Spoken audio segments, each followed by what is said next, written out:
no Pedrosa, todas as quartas.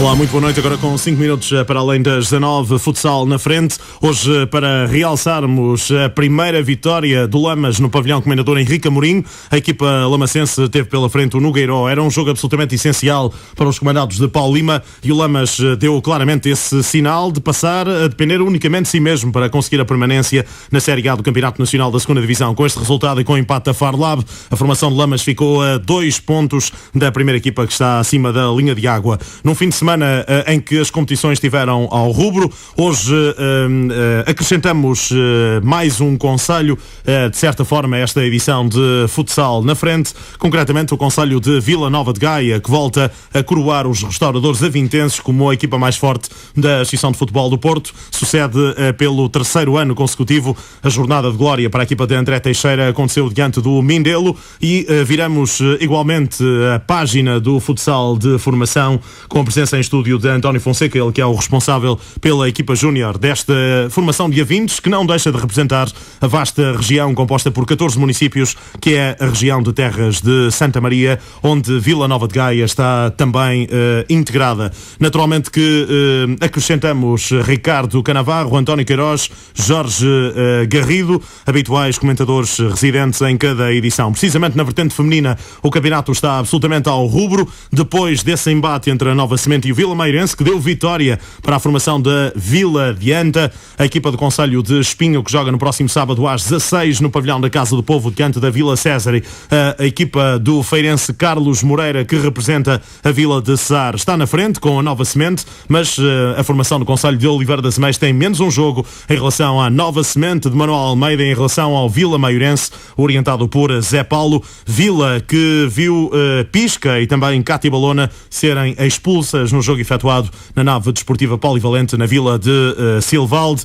No próximo sábado não será propriamente o jogo do título, mas é um jogo fundamental, quer para a Vila César, quer para a Nova Semente, naturalmente com o Vila Meirense também a espreitar esse resultado. Em relação aos campeonatos distritais da Associação de Futebol de Aveiro, mudança de líder na primeira divisão distrital. A Labareda do Dragão fez-se sentir em Castelo Paiva, com vitória da Casa do Futebol Clube do Porto, diante do Bairros, a beneficiar do empate no jogo grande entre a Juventude Fiense e o Beira-Mar. A equipa fienense esteve a ganhar por 4-2, mas o Beira-Mar ainda chegou à igualdade. 4-4 foi o resultado final, sendo que o último fim de semana foi sinónimo de vitória, quer para os antigos alunos do ISPAB, no reencontro com os triunfos, quer para a formação do Ciclobão, que recupera agora com o Telé no comando técnico da formação lubonense. As duas equipas estão nos lugares que dão acesso à primeira divisão distrital da próxima temporada. Futsal na frente passa pelos 87.6 e tem igualmente imagens em youtube.com/Rádio Águia Azul, sendo que esta edição passa pelo mundo em www.radioaguia.com. Jorge Garrido, boa noite, obrigado pela presença em estúdio.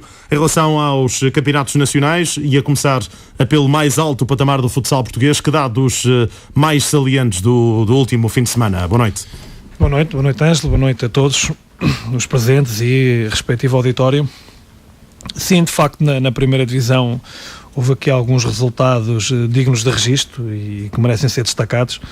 Desde logo a vitória do AMSAC no recinto do Belenenses, que de facto é surpreendente, não só pela tabela classificativa que ambas as equipas, portanto a posição que ambas as equipas ocupam na tabela classificativa, como também pelo facto de teoricamente as forças em confronto serem bastante dispares. O Belenenses é uma equipa praticamente profissional, o AMSAC não o é, e de facto é um resultado surpreendente. Temos também a Fundação Instituto, uma fundação que tem tido uma sangria incrível, constantemente a 6 jogadores, mas o que é certo é que vai mantendo níveis de competitividade interessantes, e no seu recinto então tem sido de uma regularidade incrível, tendo em conta que vem perdendo ao longo da competição jogadores. Portanto, uma vitória de facto muito, muito interessante sobre o Instituto.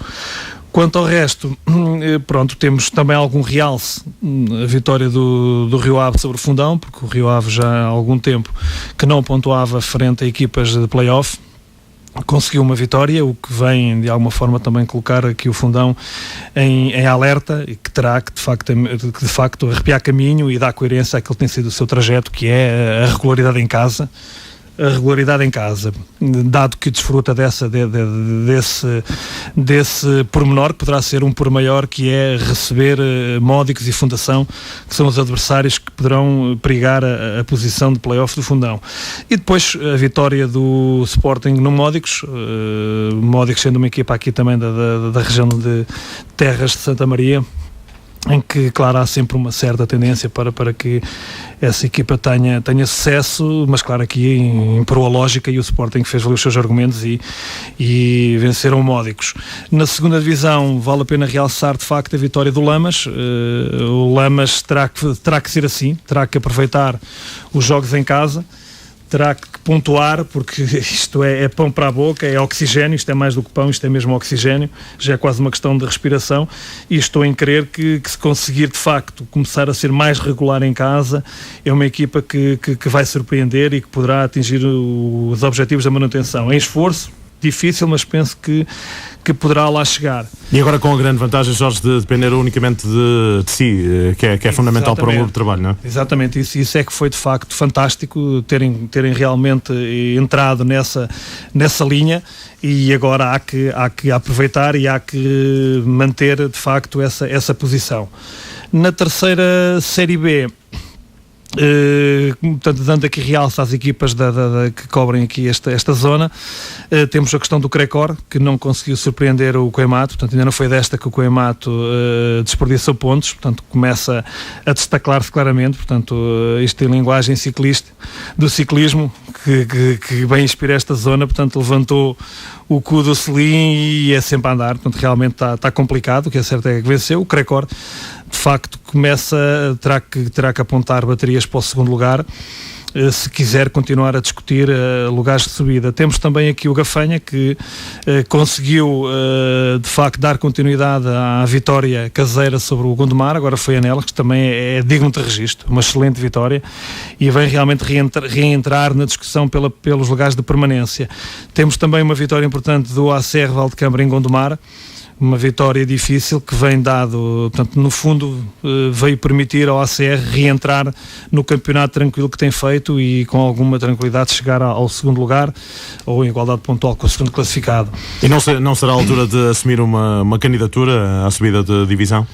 Pois isto está fácil de fazer, está aqui o timoneiro, perguntamos-lhe a ele diretamente e ele vai ter que responder. Como está a chover bastante e eu vi o casaco dele um bocado molhado, ele é capaz de sacudir qualquer coisa dali e tal, que mais não seja pela chuva. Já vamos ver o que é que ele vai dizer. Depois temos uma vitória do Ocela muito importante, muito interessante, aproveitou o tónico que o Tabuaço deu ao vacilar perante o Lessa em casa, demonstrou que é batível, que é uma equipa que está, portanto, uma equipa que tem qualidade, mas que é uma equipa à mercê das outras, portanto, e o Ocela fez valer realmente essa probabilidade e venceu o Tabuaço. Pontos muito importantes para a luta da manutenção, porque o Lessa ganha, o Gafanha está a querer reentrar na discussão e estes pontos também são fundamentais para não entrar em sobressaltos. E claro, uma última referência ao futsal Azemés, que de facto aqui deu um passo atrás e comprometeu um pouco aquilo que seria um campeonato tranquilo. Portanto, está-se aqui a meter um bocado em alguns sobressaltos com esta derrota com o Crialhadense, mas que não hipoteca nada, portanto continua um pouco à frente de um trio que está acima da linha d'água, não compromete nada, vamos lá ver, não compromete, mas complica um pouco, portanto terão que rapidamente reentrar na linha de resultados que lhe tem permitido realizar um campeonato tranquilo. E são estas. Análise efetuada aos campeonatos nacionais na vertente masculina, com esse dado também para os jogadores já com muitos anos de futsal e que regressaram à atividade com a camisola do Lamas Futsal. Falo concretamente de Gonzaga e também de Jorge Vareta, a formação lamacense que depois da vitória perante a equipa do Nogueiró este fim de semana, a formação lamacense passou a depender unicamente de si para conseguir a permanência na Série A do Campeonato Nacional da 2ª Divisão. António Queiroz, boa noite, obrigado pela presença em estúdio. O jogo prometia e deu vitória da Nova Semente, que tinha de certa forma no Vila Maiorense uma espinha já de várias temporadas. Era raro a equipa da Vila Adianta conseguir bons resultados com a formação de Vila Maior. Aconteceu este fim de semana, deixando a Vila César numa posição mais privilegiada face às outras equipas, ou fazes uma análise diferente? Boa noite. Boa noite. Não diria privilegiado em relação às outras equipas.